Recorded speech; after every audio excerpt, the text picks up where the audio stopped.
The soft glow of morning light spilled into Sarah Mitchell's small Colorado Springs kitchen, where she sat at a worn table, her laptop open to a half-finished logo design for a local bakery. At 28, Sarah was a single mom, juggling her freelance graphic design gigs with raising her 6-year-old son, Ethan, in a cozy rented bungalow cluttered with his toys and her sketchbooks.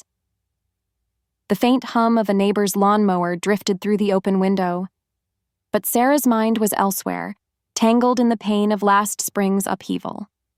A tragic car crash had stolen her beloved grandparents, Henry and Clara Dawson, and a lawyer's meeting unveiled a secret that fractured her family. Sarah had always been closer to her grandparents than to her parents, who saw them as eccentric relics. But when their will named Sarah as the sole heir to their $8 million estate, her parents and siblings turned on her, their accusations cutting deeper than grief. As Sarah glanced at a fridge magnet, a photo of Ethan and Clara in their garden, her heart ached with loss, but also pride. Her grandparents' trust had sparked a strength she hadn't known she had, pushing her to stand firm for herself and her son. Growing up in a tidy Denver suburb, Sarah's happiest memories were weekends at her grandparents' charming Boulder farmhouse, a place of warmth and freedom compared to the sterile order of her parents' home. Henry and Clara were her refuge, their home alive with the scent of fresh bread and the rustle of old books. From age 7, Sarah would sit with Henry in his cluttered den, doodling while he carved wooden figurines. "You've got a gift, Sonny," he'd say, his nickname for her warming her heart as he hung her sketches on the walls. Clara taught her to garden, their hands muddy as they planted daisies, laughing over lopsided rows. "Creativity grows the soul," Clara would say, her eyes twinkling. At home, though, Sarah's parents, Paul and Diane, had no patience for such dreams. Paul, who'd briefly worked for Henry's clean energy startup, pushed Sarah toward sensible paths: finance, medicine, anything but art. "Hobbies don't pay," Diane would sigh, her tone heavy with judgment. Sarah's older siblings, Ryan and Megan, followed their parents' lead. Ryan chasing stock market deals, Megan marrying into wealth. They saw Henry and Clara's home as a chore, visiting only to ask for loans. "Why waste time with those old dreamers?" Megan once scoffed, earning a nod from Paul. Sarah, though, cherished every moment with her grandparents, their love a shield against a childhood spent feeling invisible. The tension between Sarah's parents and grandparents had roots in old wounds. Henry had built Dawson Renewables from a garage invention into a multi-million-dollar company, driven by a commitment to sustainable energy and fair practices. Paul joined young, expecting to climb fast, but his shortcuts clashed with Henry's ethics. "Your dad wants the prize without the effort," Clara once whispered to Sarah, her voice gentle but firm. Family gatherings were strained, with Paul dismissing Henry's hippie ideals while Ryan and Megan rolled their eyes. They'd show up at the farmhouse with hands out, Ryan for his risky ventures, Megan for her designer bags, while Sarah's visits were about connection, not cash. "When are they stepping down?" Ryan grumbled once, assuming Paul would inherit the company. Sarah ignored the barbs, choosing art school despite her parents' protests. When they cut her off financially, Henry and Clara paid her tuition, no strings attached. "Chase what lights you up," Henry said, his smile steady. Those Sunday suppers in Boulder, filled with Clara's stories, Henry's laughter, and warm apple crisp, were Sarah's anchor, a reminder she was enough. Art school was Sarah's first taste of freedom. Living in a cramped apartment with roommates, she worked late shifts at a coffee shop to cover rent, her parents offering help only if she switched to business. She refused, thriving in classes where her creativity was valued. After graduating, she landed a job at a small design studio, the pay modest, but the work fulfilling. Sundays were still for Henry and Clara, where she'd share her latest projects over tea. "You're our joy," Clara said once, her voice thick with emotion. Her family scoffed at these visits. "Hanging with old folks won't get you anywhere," Diane said, urging Sarah to network instead. 3 days before the crash, their last dinner felt different. Henry opened a dusty bottle of wine and Clara's eyes shone with a secret. "We've got something to tell you, Sonny," she began, but Henry paused her. "Let's wait till it's set," he said, smiling. Sarah didn't push, hugging them tightly as she left. "We're so proud of you," Clara whispered, holding on a moment longer. That memory haunted Sarah now. She'd never know what they'd planned to share. The call came at 3 a.m., shattering the quiet of her tiny apartment. A nurse's voice, calm but heavy, said Henry and Clara had been in a car accident. "You're their emergency contact," she said. Sarah's heart sank as she rushed to the hospital, calling her parents en route. Paul sounded annoyed, then stunned. By the time Sarah arrived, it was over. Henry died instantly, Clara shortly after, victims of a drunk driver. The grief hit like a tidal wave. Sarah collapsed in a hospital chair, unable to fathom a world without their laughter, their warmth.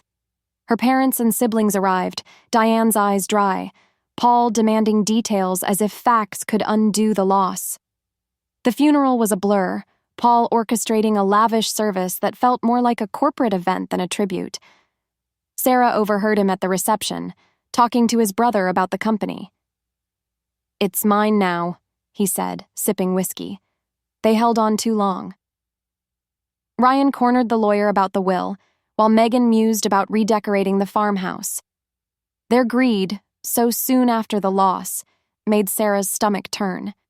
She left early, driving to Boulder to sit in Henry and Clara's quiet home, touching their things. Henry's whittling knife, Clara's gardening gloves, feeling their absence like a physical ache. 3 days later, Sarah got a call from Charles Bennett, her grandparents' lawyer. "We need to meet about the will," he said, his tone kind but firm. "Just you, tomorrow at 1 p.m. When Sarah told her parents, Paul's face darkened. "That's nonsense. We should all hear it." He called Charles, arguing loudly, but hung up fuming. "You'll tell us everything," he ordered. That night, Sarah barely slept, her mind racing with questions. At Charles's downtown office, he greeted her warmly, his desk piled with files. "This will be tough," he warned, sliding a document across. "Henry and Clara left their entire estate to you, $8 million including the farmhouse, investments, their art, and Dawson Renewables." Sarah's breath caught. "That's not possible," she whispered. Charles handed her a letter in Clara's neat handwriting.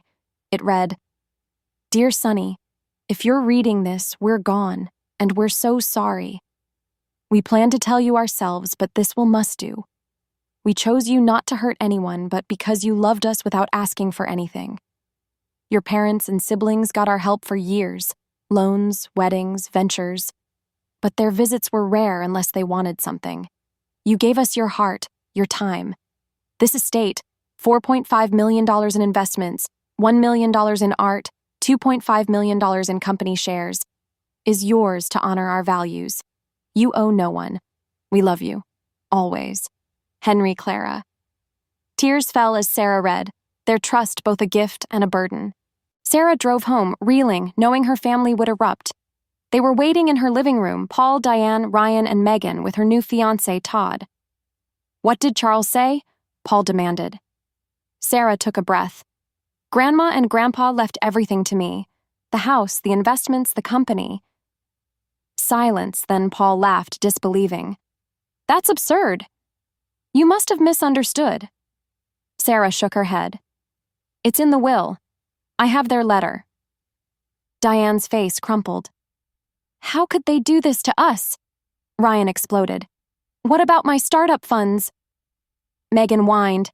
"They promised to help with my wedding." Paul's voice turned cold. "You'll split it fairly, Sarah. The company's mine." Sarah's heart pounded, but she stood firm. "They chose me for a reason. I haven't decided what to do yet." Paul's eyes narrowed. "You've got until tomorrow to fix this, or you're out of this family." Diane gasped, but Sarah saw the truth. Her family's love was tied to what she could give. "Then I'm out," she said, voice steady. She packed her bags that night, Ethan asleep in her arms, and drove to the farmhouse, her new home. The Boulder farmhouse felt like a sanctuary, but also a ghost of Henry and Clara's presence. Sarah wandered its rooms, touching Henry's books, Clara's aprons, her grief raw. Ethan ran through the garden, asking, "When's Nana coming back?" Sarah's heart broke, explaining they were gone. Charles arrived the next day with papers to sign: deeds, stock certificates, trust details. "Your family's threatening to contest the will," he said. "It's airtight, but they'll push." Sarah found Henry's ledgers documenting $250,000 to Ryan's failed schemes, $300,000 to Megan's weddings, and loans to Paul and Diane, never repaid. Clara's diary confirmed their choice. Sarah's visits were love, not greed. "She's our legacy." Then came a chilling moment. Paul's car, Ryan's truck, and Megan's SUV pulled up with moving vans. "Open the gate!" Paul shouted via intercom. Charles, joined by lawyer Susan Hayes and Henry's partner, Robert Klein, arrived just in time. Susan presented a restraining order barring them from the property. Paul raged. "This is my house." Robert countered, "It's Sarah's, legally." A sheriff, alerted by Charles, enforced the order, and Paul's threat to call the police backfired. Robert revealed Paul's attempts to siphon company funds, leading to his firing. Defeated, her family left, Diane's glance back a mix of anger and regret. 6 months later, Sarah's life had transformed. The farmhouse was hers now, Ethan's toys mingling with Clara's garden tools. She kept her design work, finding solace in creating art in Henry's old study. She adopted a rescue dog, Daisy, whose wagging tail eased the house's quiet. Paul's legal threats fizzled. Every lawyer confirmed the will's strength. Diane sent guilt-tripping texts, but Sarah held firm, offering only love, not money. Ryan stayed hostile, but Megan, after a messy divorce, showed up broken. "I was jealous of you," she admitted. Sarah paid for her therapy, setting clear boundaries. Robert mentored Sarah in running Dawson Renewables, where she launched a scholarship for employees' kids in creative fields. She also started the Henry and Clara Dawson Arts Foundation, funding community art programs. A hidden gem came when Sarah found Henry's plans for a local arts center. With Robert's help, she broke ground on it, feeling her grandparents' pride. At the ceremony, Megan attended quietly, a small step toward healing. Therapy helped Sarah process her grief and the pain of being the lesser child, teaching her to embrace her worth.